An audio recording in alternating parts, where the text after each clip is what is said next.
திமுகவுக்கு ஒரு பெரிய சவால் இருக்கிறது. நாம் எப்படி வெல்ல முடியும், எப்படி உதயநிதி அவர்களை மீண்டும் ஒரு முதல்வராக ஆக்கிற கனவு இருக்கு, அது பலிக்குமோ பலிக்காது என்ற பயம் இன்றைக்கு ஒவ்வொரு அமைச்சர்களாக உளர ஆரம்பித்திருக்கிறார்கள்.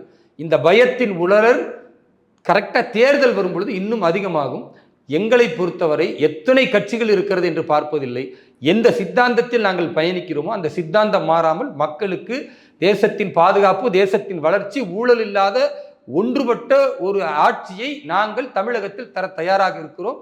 அது 2026 சாத்தியப்படுத்துவோம். அதுக்கு தான் நாங்கள் 1 கோடி உறுப்பினர்களை சேர்க்கக்கூடிய அந்த பணியில் 2 மாதம் கடுமையாக உழைக்க போகிறோம்.